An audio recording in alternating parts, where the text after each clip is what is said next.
বিসমিল্লাহির রহমানির রহিম। আজকে আমরা সূরা বাকারার ১৩৭ থেকে ১৪৩ নম্বর আয়াতে যে অর্থ রয়েছে সেটা বোঝার চেষ্টা করব। এরা আর যদি তোমাদের মতোই আল্লাহর উপর ঈমান আনত তাহলে তারাও সঠিক পথ পেত। তারা যদি সে পথ থেকে ফিরে আসে তাহলে তারা অবশ্যই উপদলীয় অনৈক্যের মাঝে পড়ে যাবে। আল্লাহ তাআলাই তোমার জন্য যথেষ্ট হবেন, তিনি শোনেন, তিনি জানেন। হে নবী, তুমি বলো, আসল রং হচ্ছে আল্লাহ তাআলার। এমন কে আছে যার রং তার রঙের চেয়ে উৎকৃষ্ট হতে পারে?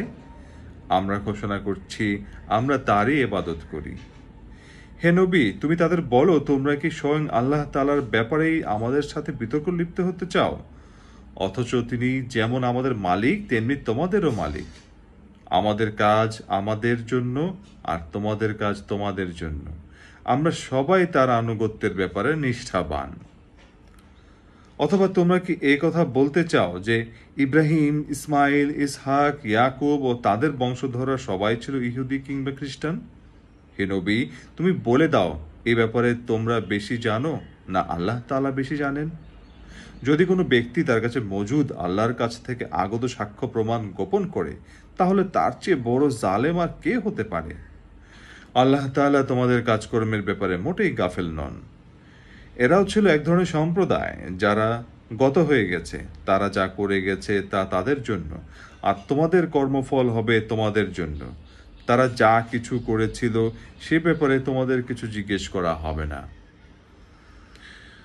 কেবলা বদলের ব্যাপারে মানুষদের ভেতর থেকে কিছু মূর্খ লোক অচিরেই বলতে শুরু করবে, এ কি হলো এদের? এতদিন যে কেবলার উপর তারা প্রতিষ্ঠিত ছিল, আজ কিসে তাদের সেই দিক থেকে ফিরিয়ে দিল?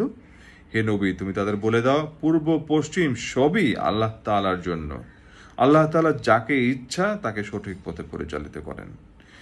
এভাবেই আমি তোমাদের এক মধ্যপন্থী মানব দলে পরিণত করেছি, যেন তোমরা দুনিয়ার অন্যান্য মানুষদের উপর হেদায়েতের সাক্ষী হয়ে থাকতে পারো, এবং একইভাবে রসুলও তোমাদের উপর সাক্ষী হয়ে থাকতে পারে। যে কেবলার উপর তোমরা এতদিন প্রতিষ্ঠিত ছিলে, আমি তা এ উদ্দেশ্যেই নির্ধারণ করেছিলাম, যাতে করে আমি এ কথাটা জেনে নিতে পারি যে তোমাদের মধ্যে কে রাসূলের অনুসরণ করে আর কে তার কথা থেকে ফিরে যায়। তাদের উপর এটা ছিল কঠিন পরীক্ষা। অবশ্য আল্লাহ তাআলা যাদের হেদায়েত দান করেছেন তাদের কথা আলাদা। আল্লাহ তাআলা কখনো তোমাদের ঈমান বিনষ্ট করবেন না। অবশ্যই আল্লাহ তাআলা মানুষদের সাথে বড় দয়ালু ও একান্ত মেহেরবান।